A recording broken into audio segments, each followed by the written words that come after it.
Magandang oras mga kababayan, mga ka-Golden Boy. Ito na yung sinasabi ko sa inyo na mayroong crack within the Iranian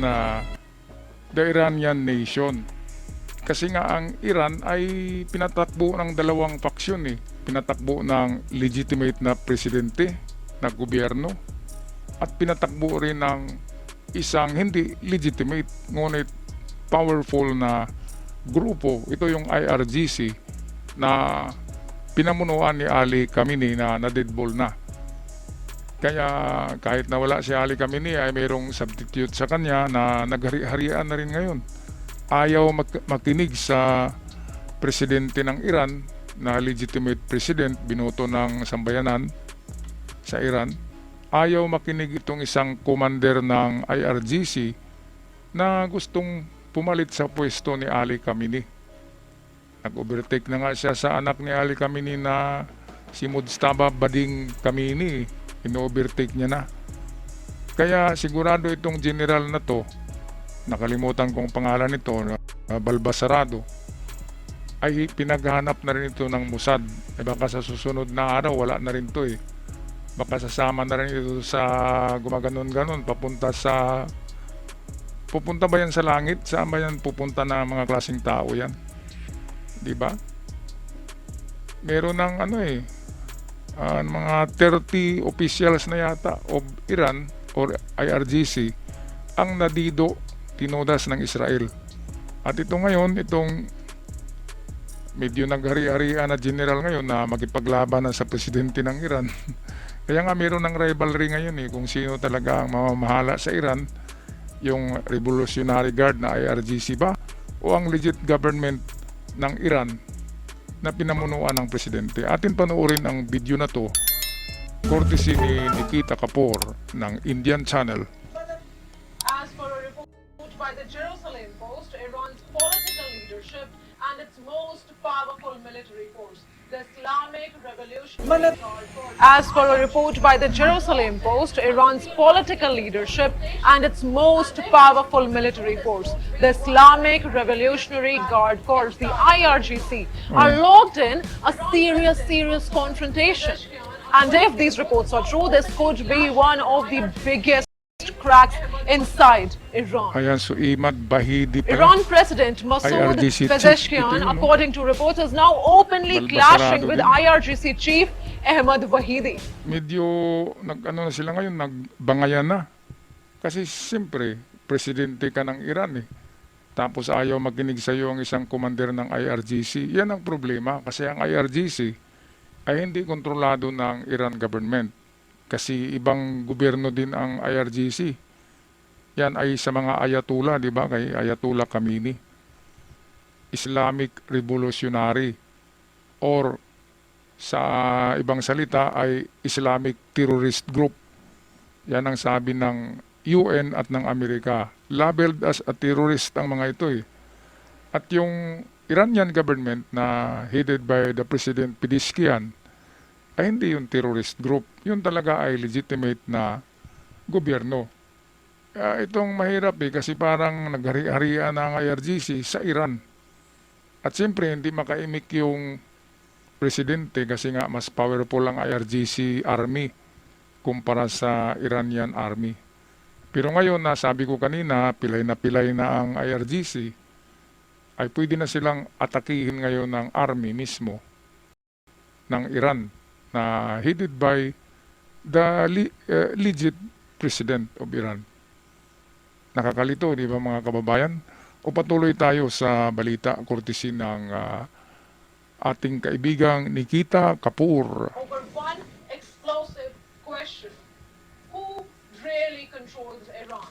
Is it the government, the Islamic regime, or is it the military? Over one explosive question. Okay, so military deep state really ng controls IRGC Iran? ang Is talagang it the nagkontrol ng government, Iran. the Islamic Pangalawang regime, or is control it ay yung the military legitimo na- deep state, the Na IRGC? legitimo na gobyerno. Pero on top of the Iran government is the IRGC or the tinatawag na deep state army ni Ali Khamenei. Sources quoted by Iran International say President Pezeshkian has sharply criticized the IRGC's aggressive military posture in this war. Sources quoted by Iran International say President Pezeshkian has sharply criticized the IRGC's aggressive military Sino ba posture in namang this hindi war. ma-unhappy The niyan? president is Di parang reportedly mga barbar yan unhappy with the way Kung the sino-sino na lang IRGC tinatarget has ng been missiles, escalating di ba? tensions Mabuti, across the ang Gulf region, state ay across merong Middle mga East. defensive missiles, di ba? Merong mga interceptors. Kaya na-intercept nila karamihan ng missiles na pinapadala ng Iran, ng IRGC, papunta doon. Eh kung walang interceptors ang Gulf state, ano nang nangyari ngayon sa kanila, di ba? Ang Israel, kung walang Iron Dome, ubos na, di ba? Slaughtered na. Kaya tinawag nga ni Trump na mga lunatic ang mga taong to, lunatic. Ibig sabihin yung mga siraulo.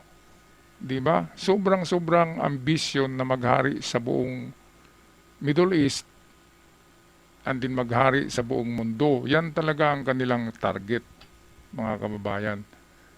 Kaya ang kita nila sa langis, napakalaking producer ng langis ang Iran, ang kita nila ay napunta lang sa mga armas at hindi napunta sa development ng bansa.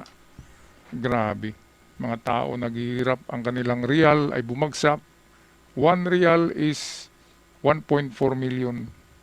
1.4 million real is $1. So isang piso lang isang dolyar ay magiging 1.4 million sa real. So isang dolyar, isang bag na pera na real. Ganun kabagsak ang ekonomiya ng Iran.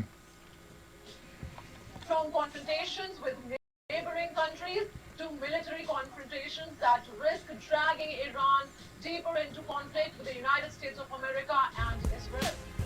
From confrontations with neighboring countries to military confrontations that risk dragging Iran deeper into conflict with the United States of America and Israel. And this is where the story Ay talagang gets disaster, dramatic. di ba? Pezeshkian Wala na is said to sanction na have lahat warned At that hindi lang these yan. actions may be pushing Pasabog- Iran pasabugin toward ng Trump. an economic Total disaster. obliteration ng lahat ng infrastructures na nagbubuhay sa Iran. Lalo na yung kanilang energy, mga planta, kuryente, pati tubig, desalination plant, titirahin yan ni Trump. And then, invasion of the Karg Island, which is nandun yung bilyon-bilyon na halaga ng oil deposit ng Iran. Eh, di parang na-hold up sila ni Trump, di ba? Sabi ko na kung mga mafia itong Iranian na to, kung mga gangster ito, hindi nila alam si Donald Trump ay gangster of all gangster, kung gangster lang ang pag-usapan Si Trump ay napaka-genius niyan sa negosyo. Hindi ako nagsabi na parang hyperbole lang yan hyperbolic lang yung sinabi ko na gangster of gangster. Ang ibig sabihin yan, the wise of the all wise men, the wise men of the all wise men. Yan si Trump. The genius of all the genius of business. So, in the realm of the minds, the genius is the king. Yan yung kasabihan Sa larangan ng mga mautak na tao, ang genius ang hari. Si Trump ay isang genius. Di ba? Sana narinig ako ni Trump. Masiyahan yon.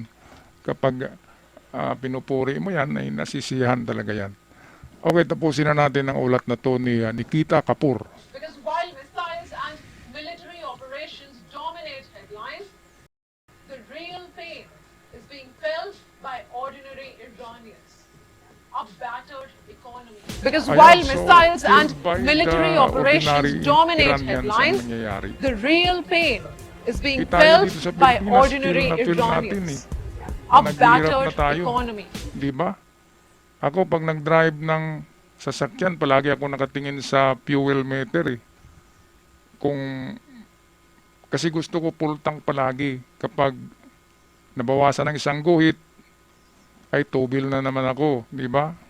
Refuel na naman. Ayokong hintayin na yung fuel meter ay papunta sa gitna. Ayoko niyan. Kailangan malapit siya sa full tank o full tank siya palagi.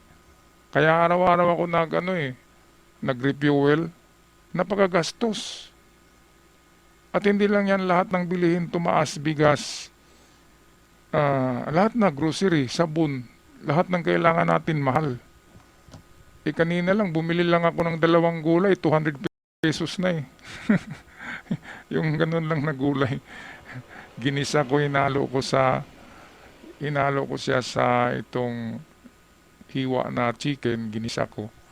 Yung gulay na dating 10 piso lang ang isang tali, ay 200 pesos. Grabe naman. Kasi wala na daw nagtatanim. Ay nako. Kaya kung ganyan ang mga presyo ng bilihin ngayon, patay na tayo dyan. Kaya dapat tulungan natin si Trump na matapos na ito. Matapos lang yan kapag atakihin talaga ni Trump ng totohanan at wala ng paligoy-ligoy at wala ng deal-deal pa. Ano pang i-deal ng Iran kung sabog na yung kanilang yung kanilang oil depot? Yung Kharg Island kung total obliterated na. Ano pang i-deal nila kay Trump? Ano pang ibigay nila? Di wala na. Di tapos na. Buksan ng Hormuz.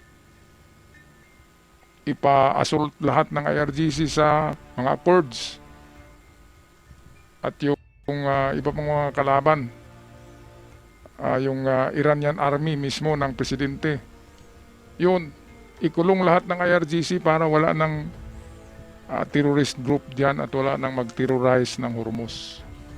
At lagyan ang Hormuz ng parang isang istasyon ng army ng US or army ng UN or army ng NATO or army ng Israel para wala nang makapwesto diyan ng mga IRGC. Diba? So babalik muli sa matiwasay kapag mawala lahat yung mga ano bang itawag natin dyan na klaseng mga tao, mga pirata, mga gangster, mga mafia, lahat na eh. Ganyan ang mga pag-uugali niyan. Bakit hindi na lang magtatrabaho ng patas, no? Grabe. Terorista talaga.